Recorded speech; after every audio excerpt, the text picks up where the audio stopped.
Hello there, and welcome to this episode of the Padawan Unlimited Podcast, YouTube edition. Spoiler season is upon us, and we're seeing a lot of great stuff dropping. Today, we're going to review 6 new cards that were dropped within the last couple of days and talk about where they might fit. I am super excited. This is probably the most exciting set of the 3 that I have. So, without further ado, let's get started. The first thing we see here is a leader, Obi-Wan Kenobi, which was kind of a given. Kind of knew that Obi-Wan was going to pop up because he was so critical in the Clone Wars. It's interesting to see he's the long-haired version from Episode 2. And let's look at this card. On the surface, because he has a lot of application. He is a 4/7, drops at 6 resources. He has an action that does not cost a resource to just simply heal 1 damage from a unit. And then when you flip it, he's as good as old school Obi-Wan from the first set. He's a 4/7 Sentinel with an ability on attack, heal 1 damage from a unit.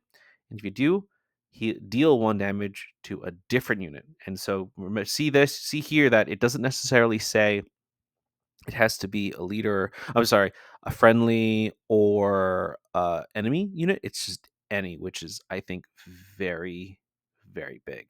And then we also see that there's 3 tags. He's Force, Jedi, and Republic with 3 keywords like that. That's really good to see. On the surface, I think a couple things that couple applications that we might have is you minimize the effect of grit right away. You could stop Emperor Palpatine. So Emperor Palpatine's flip turn is he takes control of anything that has damage on the board, and one of his abilities is that you he will just do 1 damage to a unit to be able to draw a card. So this automatically wipes that, which I think is actually a really good counter. And I think just in general, his on attack ability seems to be very geared towards wiping droid unit tokens because you're healing your side and then deal 1 damage to a different unit. You can, ping the other side, and those droid units are not very strong. I think they're just 1/1s. So that's, Obi-Wan seems to me is shaping up to be a pretty good leader. And then we're going to see some new cards in the next slide that kind of highlight where he might be going.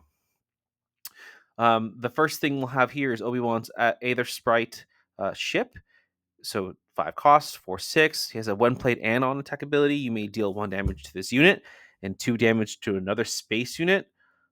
Which I think this card is actually really good because just playing it means you're gonna soft clear many spaceships already. So many units on the space side.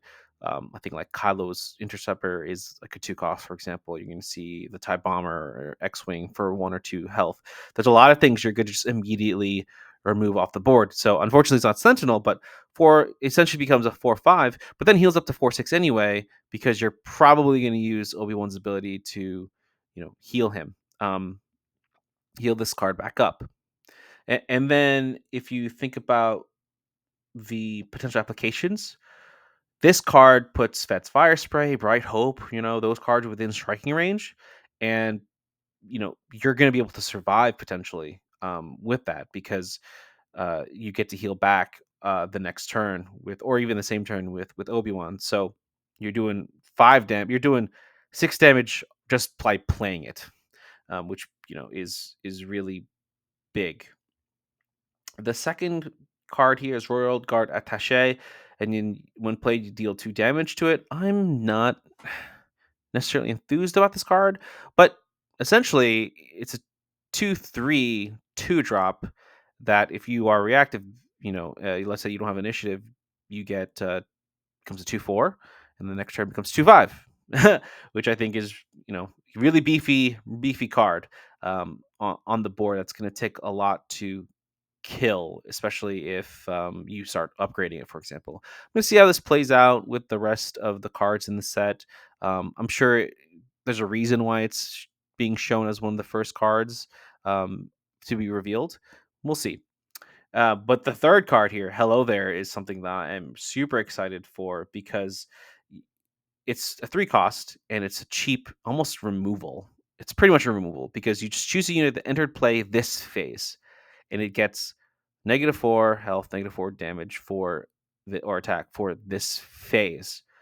And at 3 cost, you're going to be able to do this pretty much really early and be able to save this card to remove a bunch of different leaders. I'm talking about Aiden, Kira, Kylo. You're gonna be able to put Sabine within striking range of really cheap card, right? This is like this seems pretty good, especially for the cost. Because if you think about takedown, which is what, like a 5 cost, right? 5 resources to take down anything five or less health. That's really expensive. And if you think of Power of the Dark Side, which is 3 costs, but they have to choose what they want to remove. This is you just instantly removing something. I think this is a great, great removal card for the heroism side because it's something that's been lacking. It's always been villainy for the first 2 sets. If we move on, there's a couple of other cards that I think are really that were revealed and I think are actually really, really good. So the first one we see is Gore, Grievous's pet. So 12 cost, 7/7, only two words, and then a bunch of red keywords: exploit 3, sentinel, ambush, overwhelm. Now, I think the beauty of this card, even though it looks really expensive, is the exploit 3. Exploit means that you can get rid of or spend 2 joy tokens or 2 units in order to reduce the cost by 2, right? And so essentially this becomes a 6 cost 7/7. And if you're building your deck around this, think about this is coming out before Darth Vader. This is coming out before Darth Maul. This is coming out before Obi-Wan. This is coming out before Mace Windu, Luke Skywalker. Right, you're putting a really, really powerful card on the board before the opponent, and then on top of that, You're probably killing something. You're gonna get a couple kills and overwhelm. I mean, and then Sentinel return. So whatever you're killing off the board, whatever's left has to attack it. Oh my god, this card is such a beast. I'm excited to see how it actually plays because in theory it seems really good, but you never know. I mean, maybe it's actually not as good as we think it's going to be. I think it will be, especially for any green deck. And then Shock T.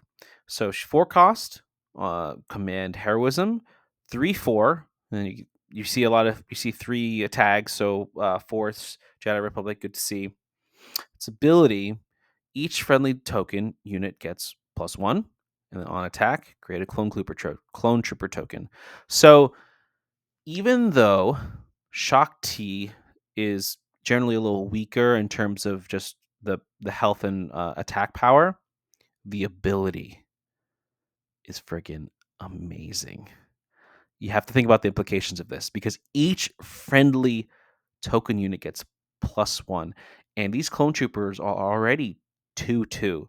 So you're throwing her down. Ideally, you already have tokens on the board, and you're making them all 3/2s.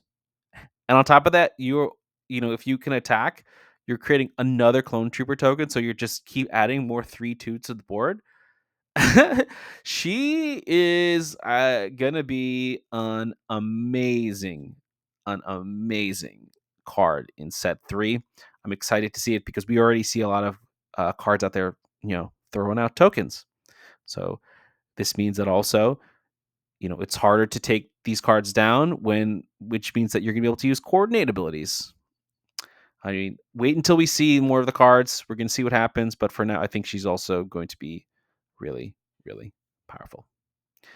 And that's it. So those are the cards that were revealed within the last couple days. I think that it's really exciting because the mechanic, how we build decks, is fundamentally going to change in set 3, especially with these token units. Fundamentally going to change, and I'm really excited to see where we go from there. If there's any questions, comments, concerns, please feel free to shoot me a message in the comments. Remember to like, subscribe, tell your friends. Until next time, may the force be with you.